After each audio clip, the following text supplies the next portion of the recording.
Heho Pop Gengs. Ular. Mendengar nama hewan yang satu ini, apa yang langsung terlintas di pikiran kamu?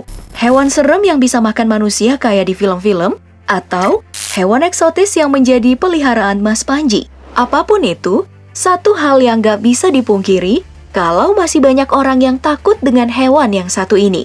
Penggambarannya yang seram di film, dan penemuan makanannya yang gak biasa, membuat hewan ini wajar untuk ditakuti semua orang. Kalau ular yang masih hidup di dunia kayak anaconda dan ular kobra sudah ditakuti manusia, bagaimana dengan Titanoboa, si raja ular yang ada di zaman prasejarah?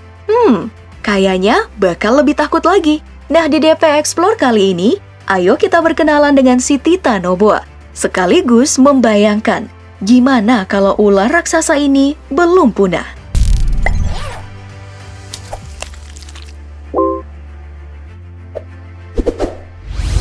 Hidup sekitar 60 juta tahun yang lalu, atau sekitar 5 juta setelah dinosaurus punah, Titanoboa menjadi satu-satunya pemangsa yang ditakuti di bumi saat era Paleosen. Kondisi bumi yang tanpa predator dan temperatur rata-rata permukaan bumi yang sekitar 32-34 derajat Celcius membuat hewan berdarah dingin seperti ular sangat dimanjakan. Jadi wajar jika ukuran ular purba ini sangatlah besar. Berdasarkan fosil yang didapatkan pada salah satu tambang batu bara di Sierra Leone, Kolombia, ular ini bisa mencapai panjang 15 meter atau setara dengan sebuah bis dengan diameter mencapai 1 meter. Bukan cuman itu, berat dari ular ini juga sangat fantastis, sekitar 1.100 kg atau 1,1 ton. Jika dibandingkan dengan anaconda hijau yang menjadi ular terbesar saat ini, anaconda hijau hanya sepanjang 8 meter dengan berat 250 kg. Si ular hijau ini bahkan tak mencapai setengah dari Titanoboa. Nah, untuk persoalan berburu sendiri, Titanoboa tidak mempunyai taring maupun bisa. Tapi dengan badan yang sangat besar, kekuatan lilitan si Titanoboa bisa mencapai 280 kg per meter persegi. Dengan kekuatan sebesar ini, jadi wajar saja kalau Titanoboa dengan mudah memangsa Crocodylomorpha yang menjadi nenek moyang para buaya.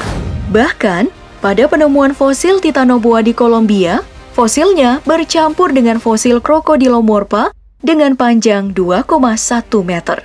Jadi, udah fix kalau si raja ular ini suka buaya besar.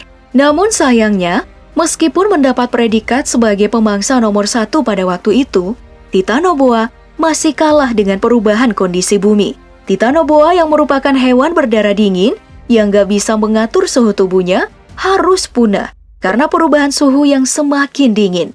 Nah, hal ini yang menjadi dasar pemikiran beberapa ilmuwan kalau global warming terus berlanjut dan suhu bumi terus meningkat, spesies ular besar seperti Titanoboa bisa balik lagi. Ya entah ini kabar baik atau kabar buruk untuk manusia. Bicara tentang Titanoboa yang sudah punah, kira-kira apa yang bakal terjadi jika ular raksasa ini masih hidup hingga sekarang? Dengan ukuran mencapai 15 meter, tentu saja ular ini tidak sulit untuk ditemukan. Andai ular ini tidak punah, Titanoboa pasti memiliki habitat di negara-negara yang cukup panas dan dekat dengan garis khatulistiwa. Negara seperti Indonesia dengan hutan hujan tropis yang ada di Kalimantan tentu menjadi habitat yang sangat disenangi Titanoboa. Jadi, mungkin saja kalau Titanoboa tidak punah, kita bakal sering ketemu berita orang-orang sotoy yang nebang pohon di hutan tropis Kalimantan dimangsa oleh Titanoboa. Ya, kalau kasusnya gitu, alih-alih nyalahin manusia, pasti malah si Titanoboa yang menjadi sasaran untuk dimusnahkan.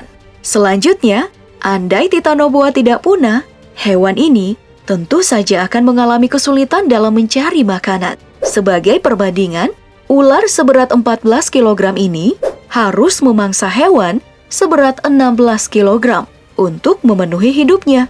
Maka dengan rasio yang sama, Titanoboa yang punya berat 1.100 kg harus mendapatkan mangsa yang setidaknya punya berat sekitar 1.257 kg.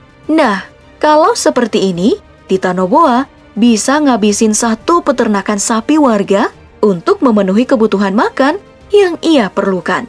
Yang berarti, hewan ini memang jadi ancaman bagi manusia dan pastinya bakal diburu abis-abisan. Nah, menurut kamu, andai ular ini masih ada di bumi, apa manusia bakal takut atau enggak? Ceritakan jawaban kamu di kolom komentar. Jangan lupa like, share, dan subscribe video ini. Sampai jumpa di video selanjutnya, Pop Gengs. Bye!